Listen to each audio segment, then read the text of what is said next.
Mataji. Mataji is not around, so Veena Mataji and somebody else can also volunteer for the same service. Mataji, Hansa Mataji is there. Yes, Rashi Mataji is not around. Hansa Mataji is there, Rashi Mataji is not around, Veena Mataji is there, and in place of Rashi Mataji, somebody else can take the service. So let's begin. 14.07 Rajoragatmakam vidhi Trishna samsamudabhavam Tannibadnati kaunteya Karma sangena dehinam. Once again. Rajoragatmakam vidhi Trishna samsamudabhavam Tannibadnati kaunteya Karma sangena dehinam. Mataji, together. Rajo. Hare Krishna. Mataji. Rajo. Hare Krishna, Mataji. Ragat. Ragat. Makam. Ragat makam. Rajo ragat makam. Vidhi. हाँ, विधि मतलब जानो, विधि मतलब इसको जानो, विधि. फिर तृष्णा संग समुद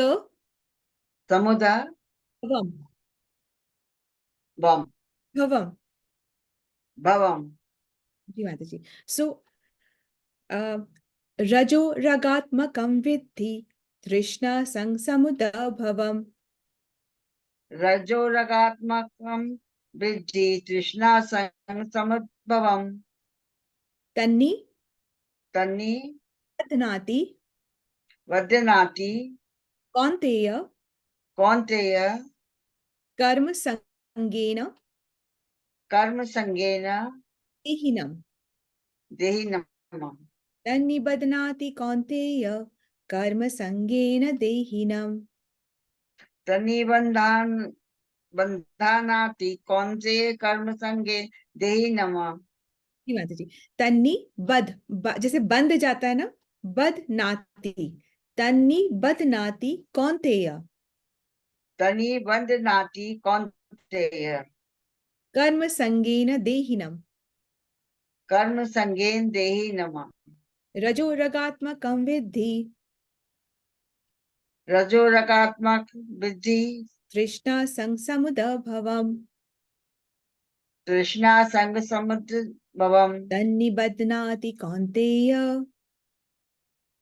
तन्नि बध्नाति कौन्तेय कर्म संगेन देहिनम्. रजो रगात्मकं विद्धि तृष्णा संग समुद्भवम्. तृष्णा संग समुद्भवम्. तन्नि बध्नाति कौन्तेय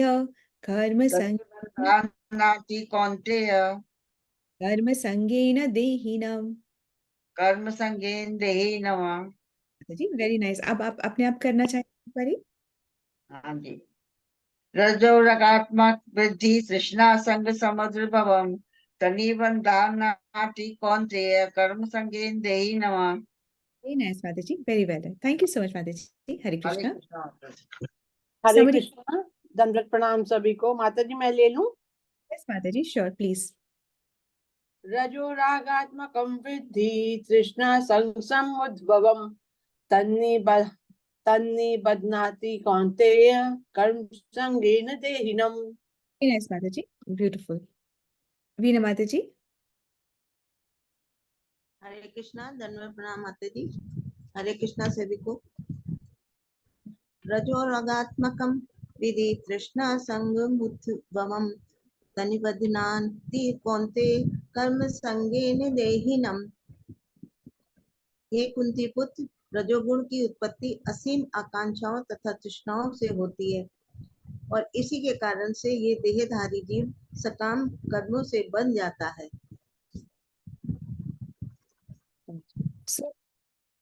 रजो रगात्मकम विद्धि मतलब रजो मतलब रजोगुण. रजोगुण से मतलब है यहाँ पे, तो रजो मतलब रजोगुण. राग से उत्पन्न जानो. विद्धि मतलब जानो. रागात का मतलब राग से उत्पन्न होता है। तो अब हर चीज की एक क्वालिटी होती है, एक स्वरूप होता है। हमने पढ़ा था ना, रूप और स्वरूप अलग अलग होता है। रूप मतलब कि तटस्थ, मतलब रूप जो होता है वो गुण होता है कि क्या कार्य करता है, क्या सेवा करता है, इसमें क्या गुण है, क्या क्वालिटी है, ठीक है।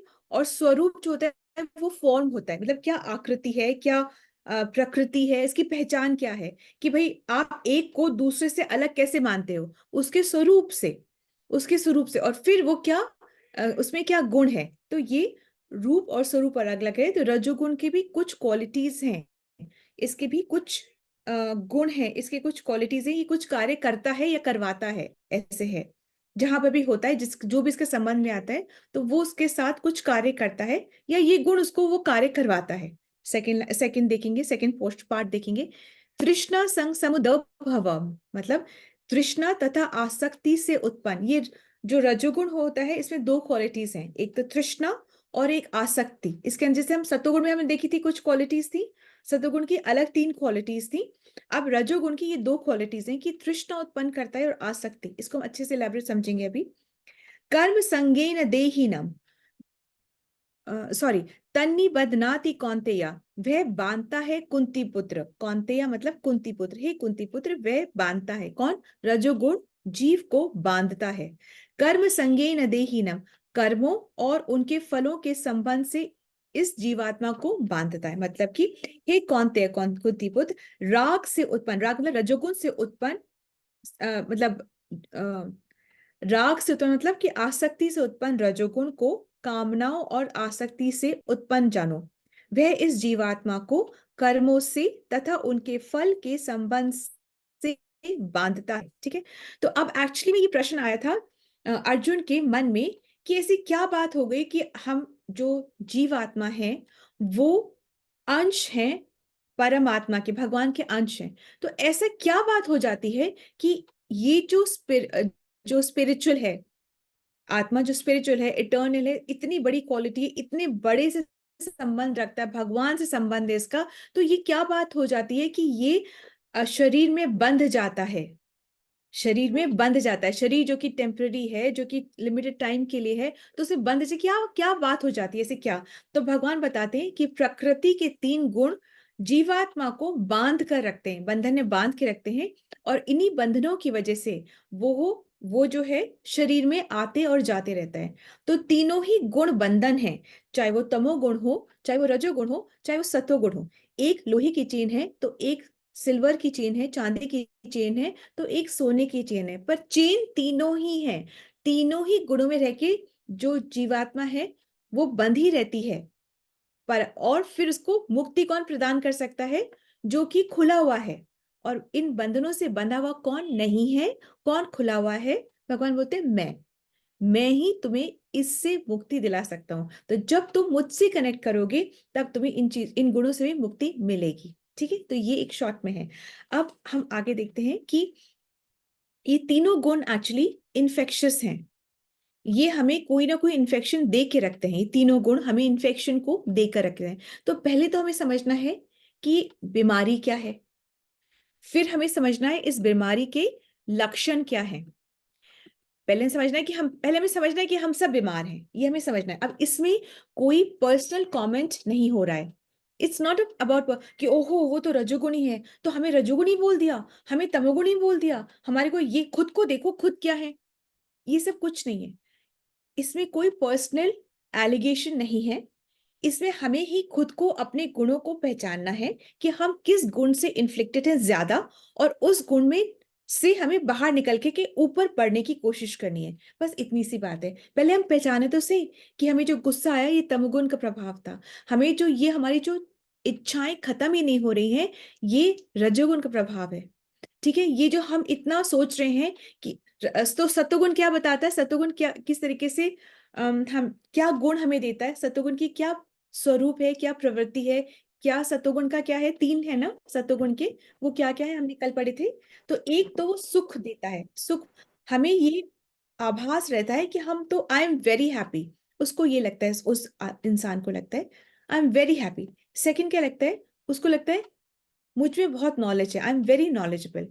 और तीसरा क्या होता है, क्योंकि उसके अच्छे कर्म रहे हैं पिछले जन्म में, पायस एक्टिविटीज रही हैं, उसकी वजह से उसको अभी विकार रहित जीवन मिलता है। इसका ये मतलब होता है कि उसे जो भी शरीर में कष्ट होता है उसे महसूस कम होता है, नंबर 1। नंबर 2, उसको डिजीज भी कम ही होती है, उसको महसूस भी कम ही होता है, और क्योंकि वो उसकी इच्छाएं भी कम होती हैं, तो भोगने की जो इच्छा होती है वो भी कम होती है। उस वजह से और वो कम किस लिए होती है, क्योंकि वो अपनी इंद्रियों को थोड़ा सा कंट्रोल करके रखता है। जिस तरीके से कछुआ जब कभी भी कोई भी डेंजर बाहर देखता है तो अपने अपने को अंदर शेल में कवर कर लेता है, इसी तरीके से जो सतोगुणी व्यक्ति होता है वो अपनी इंद्रियों को थोड़ा सा विड्रॉ करके रखता है, और इस वजह से उसको भोगने की इच्छाएं भी कम होती हैं, और उससे पाप कर्म भी कम होते हैं। ठीक है, तो ये उसकी इस तरीके से क्वालिटी होती है। तो ये हमें बहुत अच्छे से ध्यान रखना है कि ये जीवन अपनी इच्छाओं को पूरा करने के लिए नहीं दिया गया है। इच्छा तो अग्नि में घी का कार्य करने के लायक होती है। आप एक इच्छा को पूरी करते हो, दूसरी सीना तान के खड़ी रहती है, और हर दूसरी इच्छा पूरी इच्छा पिछली इच्छा से बड़ी और इंपॉर्टेंट दिखाई देती है। तो ये जीवन अपनी सारी इच्छाओं, जैसे हम कभी भी बर्थडे मैसेज में भी लिखते हैं ना कि may all your dreams get fulfilled, ठीक है, तो पहले तो उसको इंसान को पता ही नहीं होगा कि क्या तो ड्रीम करना है, और फिर हम उसको बोले कि तुम्हारी सारी इच्छाएं पूरी हो जाएं।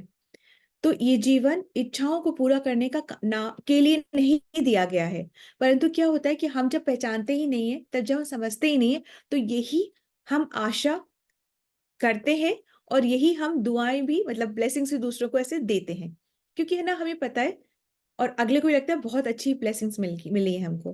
तो एनीवे, तो सतोगुण 3 इन्फेक्शन देता है, या 3 चीजों की उत्पत्ति सत्वगुण से होती है, सुख की, ज्ञान की और स्वास्थ्य की, मतलब विकार रहित जीवन की। अब रजोगुण की बात करते हैं इस वाले श्लोका में। अब रजोगुण जो है बेसिकली 2 गुण, रजोगुण में 2 चीजें होती हैं, 2 चीजों की उत्पत्ति रजोगुण से होती है, या 2 इन्फेक्शन रजोगुण देता है। वो 2 इन्फेक्शन क्या है, एक है आसक्ति और एक है तृष्णा। एक है आसक्ति और एक है तृष्णा। तो यहाँ पर, और ये जो रजोगुण जो होता है ना, ये राग आसक्ति, मतलब राग बोलो या आसक्ति बोलो एक ही बात है। तो रजोगुण आसक्ति मतलब राग से भरा भरा हुआ है। तो यहाँ पे किस राग की और किस आसक्ति की बात हो रही है, यहाँ पर स्त्री को जो पुरुष से, या पुरुष को जो स्त्री से परस्पर राग या अटैचमेंट होता है, ये उसकी बात हो रही है।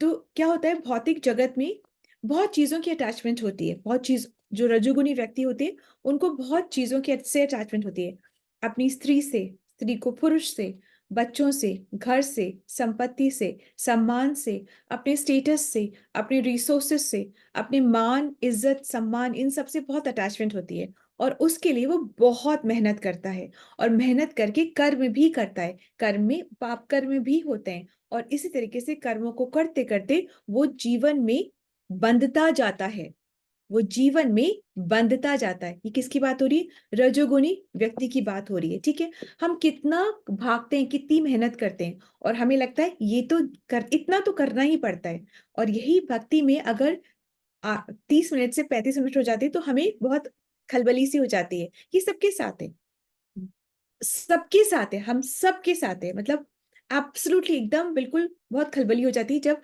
आधा घंटा ऊपर हो जाता है हमारी भक्ति में। तो हम देखने वाले को भी लगता है क्या दिन भर, और करने वाले को लगता है कि यही करते हैं रहेंगे, ये होता है। परंतु जब हम रजोगुण से ऊपर सत्वगुण में बढ़ते हैं तो हमारी आसक्ति सत्वगुणी कर्मों से बढ़ती जाती है।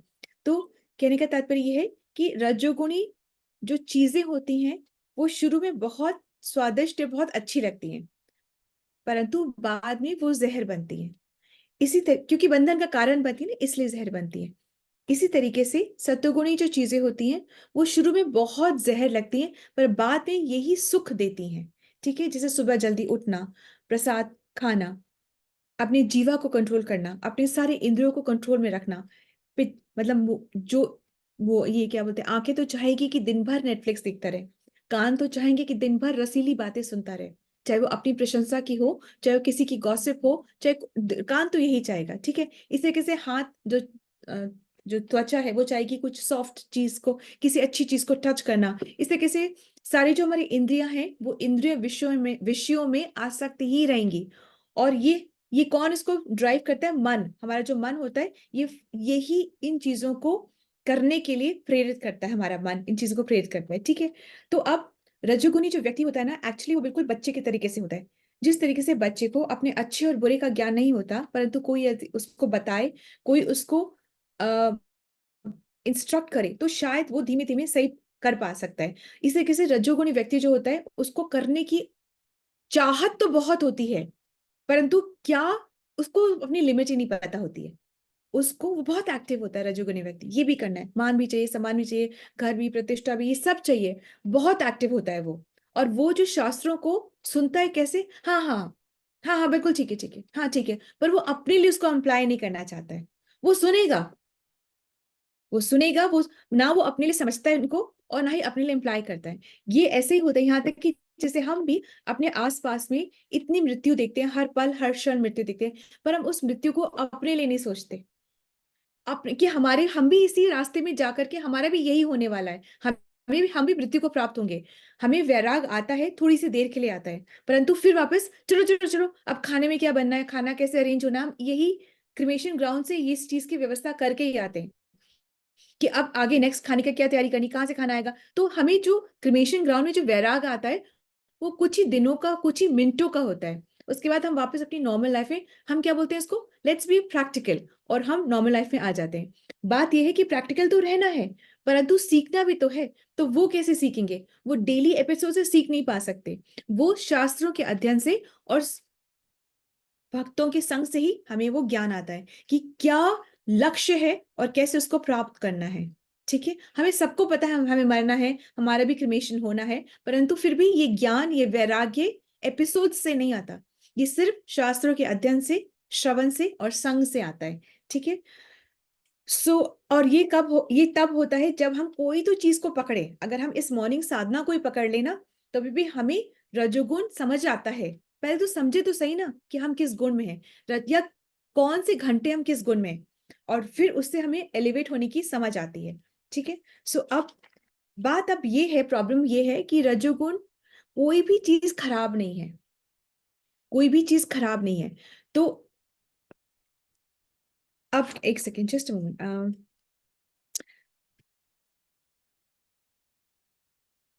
ये एक बहुत इंपॉर्टेंट चीज है, ये मुझे बहुत अच्छी लगी थी, मैं सुन रही थी तो मुझे बहुत अच्छी लगी थी कि कोई भी चीज खराब नहीं है, ठीक है, परंतु हमें इन इंद्रियों को बंद नहीं करना है, परंतु इन सब इंद्रियों को चैनलाइज करना है।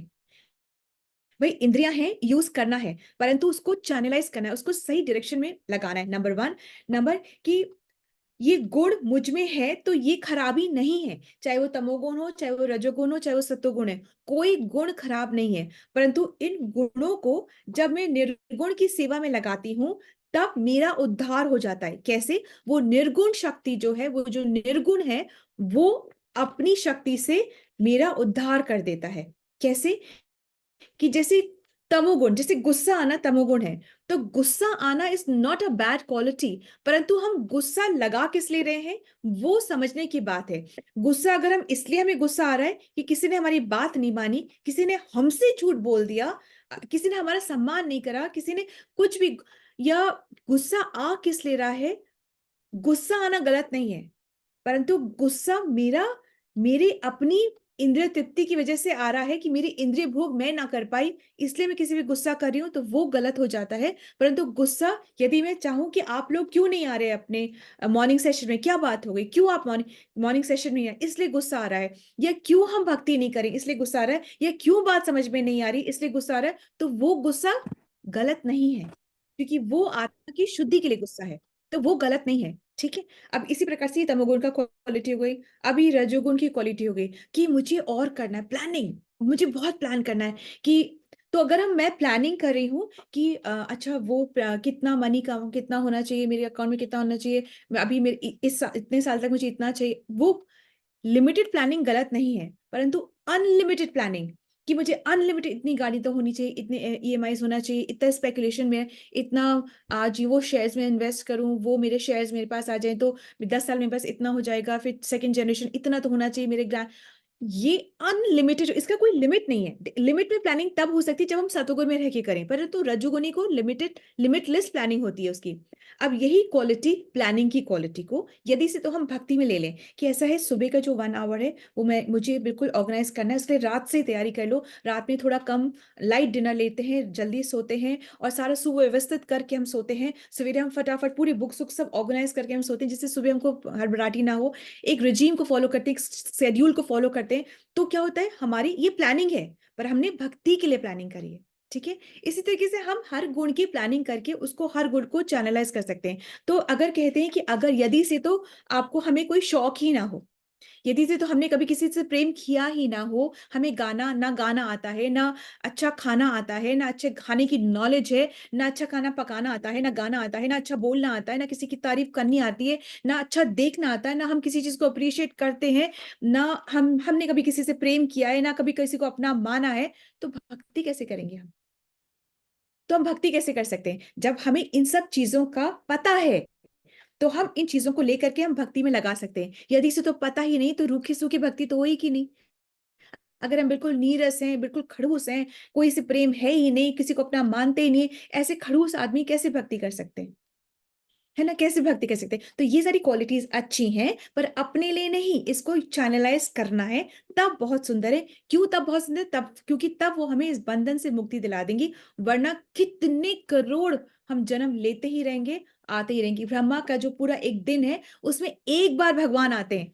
ब्रह्मा के पूरे दिन में एक बार भगवान आते हैं, और पता है ना ब्रह्मा का एक पूरा दिन कितना बड़ा है।